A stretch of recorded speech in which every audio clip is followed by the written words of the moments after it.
Parts of speech کے ہمارے lesson چل رہے ہیں، 8 پارٹس ہیں جو کہ ہم نے کور کرنے ہیں۔ پہلی 4 چیزیں بہت امپورٹنٹ تھیں، ہم ریپیٹ کرتے ہوئے چلے ہیں۔ علی از واکنگ سلولی، ہم نے ایک جملہ بتایا کہ ناؤن علی ہے، کر کیا رہا ہے علی، چل رہا ہے، واکنگ ورب ہے، اور وہ کیسے چل رہا ہے یہ ایڈورب ہے۔ اب ان کو ہم یہاں سے کلوز کرتے ہیں تاکہ ہم اب پوری توجہ اپنی دے دیں پروناؤن کو۔ پروناؤن کی ایک سادی سی تشریح یہاں لکھی ہے، اس کو دیکھ کر اس کی وضاحت کریں گے، بہت آسان ہے، بالکل پریشانی والی بات نہیں ہے۔ Pronouns are used in place of a noun that has already been mentioned or that is already known, often to avoid repeating the noun۔ اب مثال کے طور پر آپ نے ایک جملے میں ذکر کیا حمزہ went to the market for some work and while coming back he bought some apples، کہ حمزہ بازار گیا اور واپس آتے ہوئے وہ کچھ سیب خرید لایا۔ ابھی یہاں یہ بتایا جا رہا ہے کہ پروناؤن وہ الفاظ ہیں جو جملے میں کسی ناؤن کی جگہ استعمال ہوں، اور وہ ناؤن ایسا ہو جو کہ پہلے سے جانا جاتا ہو، پہلے اس کی وضاحت ہو چکی ہو۔ تو میں نے آپ کو کہا کہ حمزہ went to the market and while coming back he bought some apples، کہ حمزہ بازار گیا اور واپس آتے ہوئے وہ کچھ سیب خرید لایا۔ تو اردو کے جملے میں جب میں نے کہا کہ واپس آتے ہوئے وہ کچھ سیب خرید لایا، تو میں نے وہ استعمال کیا حمزہ کو بیان کرنے کے لیے، کیونکہ پہلے سے یہ آپ کو معلوم تھا کہ یہ بات حمزہ کی ہو رہی ہے۔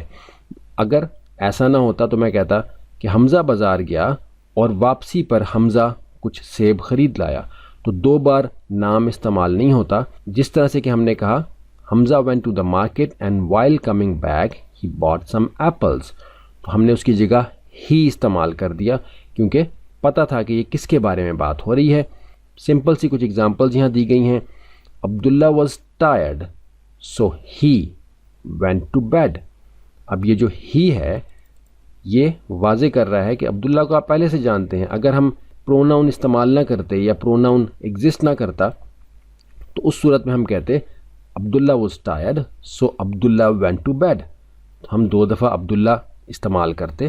لیکن جو الفاظ جملے میں استعمال ہوتے ہیں ناؤن کی جگہ، کیونکہ ناؤن کے بارے میں ہمیں پتہ ہے کہ یہ کس کی بات ہو رہی ہے، تو وہ پروناؤن ہوتے ہیں۔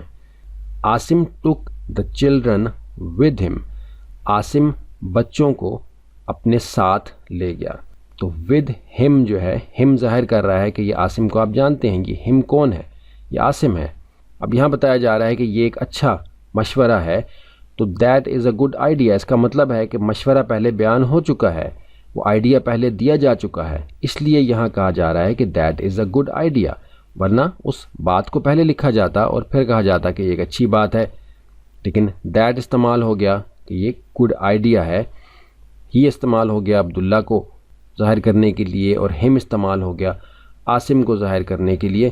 تو جو الفاظ استعمال ہوں جملے میں ناؤن کی جگہ، اور وہ ناؤن جو کہ جانا جاتا ہے، ہم نے سمپل مثال دی تھی کہ حمزہ بازار گیا اور واپسی پر وہ سیب لے آیا، کچھ سیب خرید لایا، تو ہم نے کہا وہ کچھ سیب خرید لایا، ورنہ ہم کہتے کہ حمزہ بازار گیا اور واپسی پر حمزہ سیب خرید لایا۔ تو اب 2 دفعہ حمزہ استعمال نہیں کریں گے، یعنی ناؤن کو ہم بار بار نہیں بولیں گے، اس کی جگہ پرو ناؤن استعمال کریں گے۔ آپ دیکھ رہے ہیں کہ پرو ناؤن میں ناؤن کا لفظ یہاں موجود ہے، تو اگر ہم اس کے کلر کو چینج کر دیں تو آپ کے لیے شاید سمجھنا آسان ہو جائے کہ پرو ناؤن سے کیا مراد ہے۔